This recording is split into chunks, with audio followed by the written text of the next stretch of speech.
kita akan belajar mengenai keliling dan luas jajar genjang dan trapesium. Adapun tujuan pembelajaran kita pada kesempatan kali ini adalah yang pertama, menentukan keliling dan luas jajar genjang dan trapesium. Dan yang kedua adalah menyelidiki keliling ataupun luas jajar genjang dan trapesium. Dan yang ketiga adalah menyelesaikan masalah yang terkait dengan keliling dan luas jajar genjang dan trapesium. Coba kita perhatikan gambar berikut ini. Ya, di situ ada gambar sebuah rumah. Dan juga ada gambar wajik. Gambar di atas adalah bentuk nyata dari jajar genjang dan trapesium dalam kehidupan kita sehari-hari.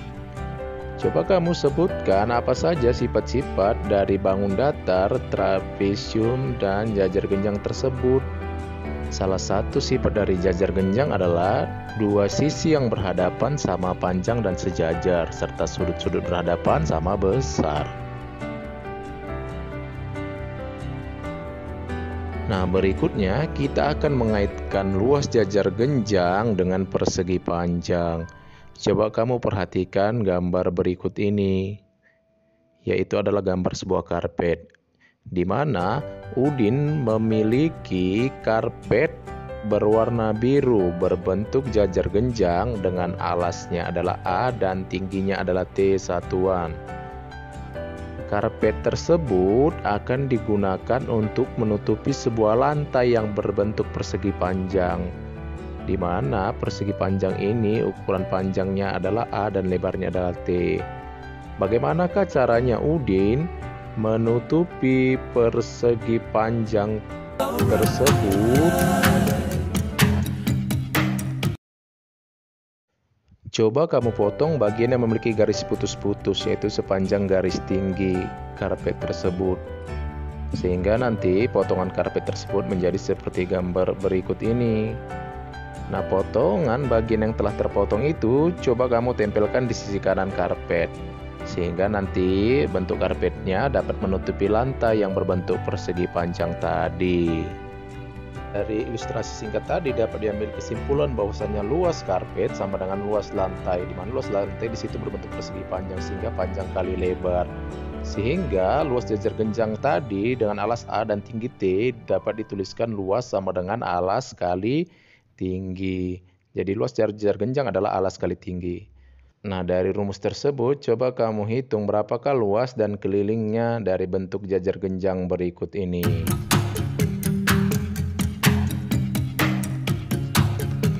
Untuk mencari luas jajar genjang tersebut, kita ingat luasnya tadi adalah alas kali tinggi. Terlihat di sini bahwasanya alasnya adalah 18 dan tingginya adalah 8.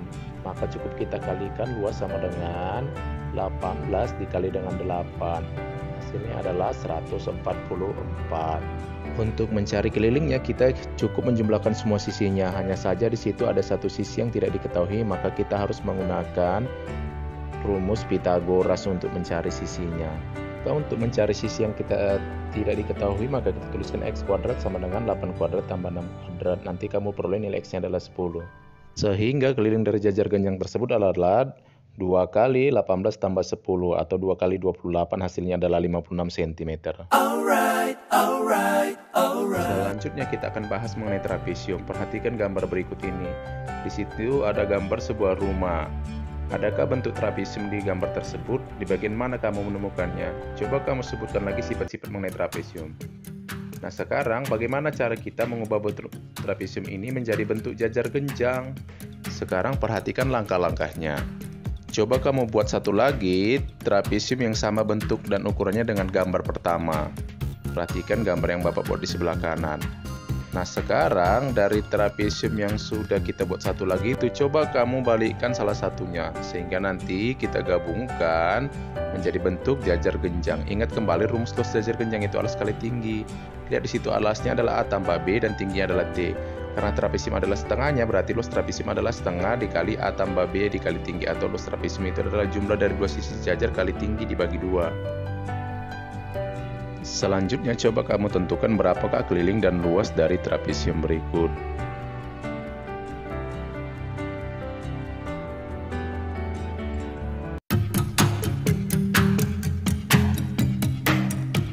Untuk Untuk mencari kelilingnya, kita cukup menjumlahkan semua panjang sisinya, yaitu 8 ditambah 7 ditambah 13 ditambah 5, sehingga kelilingnya adalah 33 cm.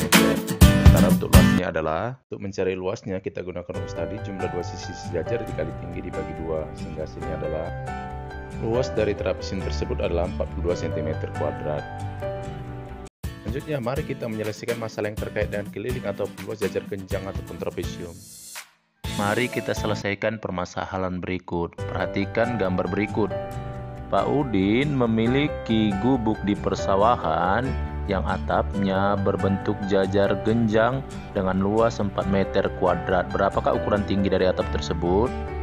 Ingat kembali dari luas jajar genjang, yaitu alas kali tinggi. Karena luasnya tadi adalah 4 meter kuadrat, maka bisa kita tuliskan alas kali tinggi sama dengan 4. Maka kita harus mencari kemungkinan dua angka ketika dikalikan hasilnya 4, atau mencari faktor dari 4, yaitu 1, 2, dan 4. Berarti ada 3 kemungkinan nilai tinggi, yaitu tinggi yang pertama sama dengan 1, ataupun tinggi yang pertama sama dengan 2, ataupun tinggi yang ketiga sama dengan 4. Jadi terdapat 3 kemungkinan tinggi dari jajar genjang tersebut, yaitu 1 meter, 2 meter, ataupun 4 meter. Perhatikan gambar berikut. Gambar yang diarsir adalah daerah persawahan milik Pak Danu. Berapakah luas sawah Pak Danu tersebut? 1, 2, 3, come on! Menyelesaikan masalah tersebut, coba kita hitung luas jajar genjang tersebut dengan alasnya 60 dan tingginya 50. Maka luas jajar genjangnya adalah alas kali tinggi, yaitu 60 dikali 50, hasilnya adalah 3000 meter kuadrat.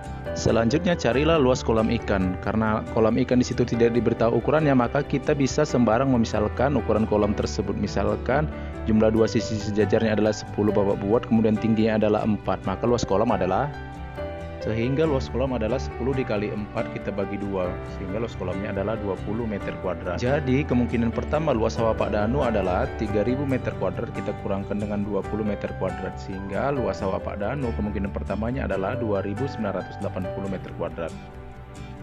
Kemungkinan kedua, misalkan ukuran dari kolam itu jumlah sisi sejajarnya adalah 30, kemudian tingginya adalah 40, maka luas kolam adalah, kita misalkan jumlah dua sisi sejajar 30 dan tingginya 40, maka luas kolam adalah 30 dikali 40 kita bagi 2, sehingga luas kolam adalah 600 meter kuadrat. Jadi kemungkinan kedua, luas sawah Pak Danu tadi adalah 3000 meter kuadrat, kita kurangkan dengan 600 meter kuadrat, yaitu 2400 meter kuadrat. Coba kamu tentukan kemungkinan lain dari luas sawah Pak Danu tersebut. Soal berikutnya, perhatikan gambar. Ya, Pak Budi memiliki kolam ikan dengan luas 90 meter kuadrat yang berbentuk trapesium. Jika Pak Budi berencana memasang tiang-tiang sepanjang sisi sejajar kolam dengan jarak 3 meter, maka berapakah banyak tiang yang diperlukan Pak Budi? Untuk menjawab soal tersebut, kita harus mencari berapakah panjang dari jumlah dua sisi sejajarnya. Nah, kita tahu bahwasannya luas trapesium adalah jumlah dua sisi sejajar dikali tinggi per 2. Karena luas kolam 90, maka kita tuliskan hubungan 90 sama dengan A tambah B dikali T per 2. Selanjutnya kita kalikan silang, 90 dikali 2 sama dengan A tambah B dikali T. Sehingga kita peroleh hubungan jumlah dua sisi sejajar dikali tinggi sama dengan 180. Dari bentuk tersebut kita akan peroleh banyak kemungkinan untuk mencari jumlah sisi sejajarnya. Atau sama saja kita dengan mencari faktor dari 180. Kemungkinan pertamanya misalnya A tambah B nya adalah 30, sementara tingginya 6 meter. Jika dalam kondisi ini, maka banyak tiang yang diperlukan adalah, kemungkinan pertama, karena jumlah dua sisi sejajarnya adalah 30 dan jarak antar tiang adalah 3 meter, maka banyak tiang diperlukan adalah 30 dibagi 3, yaitu 10 tiang. Kemungkinan kedua, bisa saja jumlah dua sisi sejajarnya 45 meter, sementara tinggi adalah 4 meter. Jika dalam kondisi ini, maka banyak tiang diperlukan adalah 45 dibagi 3, yaitu sama dengan 15. Jadi dalam kondisi ini, banyak tiang yang diperlukan adalah 15.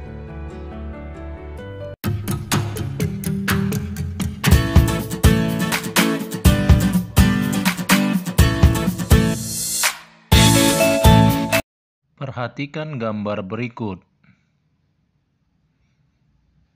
Ya, itu adalah gambar sketsa dari rumah Pak Sukses. Nah, berapakah luas rumah Pak Sukses tersebut? Mari kita cari luas dari rumah Pak Sukses tersebut dengan dua cara. Perhatikan dengan baik. Cara yang pertama, Bapak akan bagi sketsa rumah tersebut menjadi 3 bagian, yaitu yang sebelah kiri berbentuk trapesium, yang di tengah berbentuk persegi panjang, dan yang sebelah kanan berbentuk trapesium. Perhatikan bahwa ukuran trapesium yang di kiri dan di kanan adalah sama. Untuk luas trapesiumnya dapat kita tuliskan 20 ditambah 14 dikali 8 kita bagi 2, sehingga hasilnya adalah 136 meter kuadrat. Perhatikan untuk luas persegi panjang yang di tengah, panjangnya adalah 15 dan lebarnya adalah 14, sehingga luas dari persegi panjang tersebut adalah 210 meter kuadrat, sehingga luas total dari rumah Pak Sukses tadi adalah 2 kali luas trapesium ditambah dengan luas persegi panjang, atau dapat dituliskan 2 dikali 136 ditambah 210, sehingga dituliskan 272 ditambah 210, hasilnya adalah 482. Jadi luas rumah dari Pak Sukses tadi adalah 482 meter kuadrat.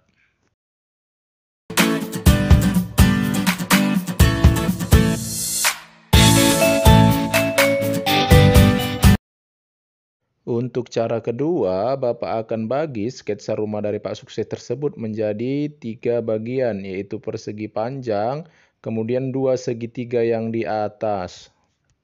Perhatikan bentuk ilustrasi pembagian yang Bapak berikan.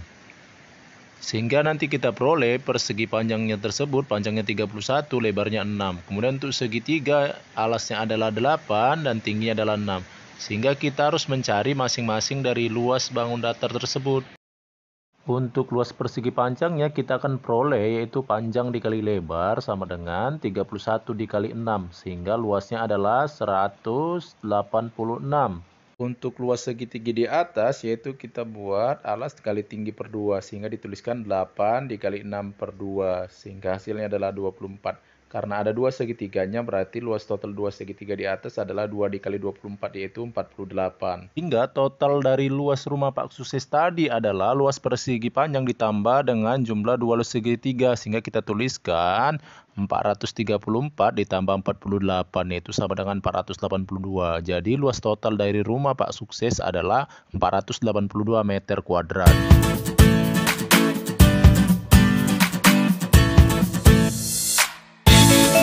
Sampai berjumpa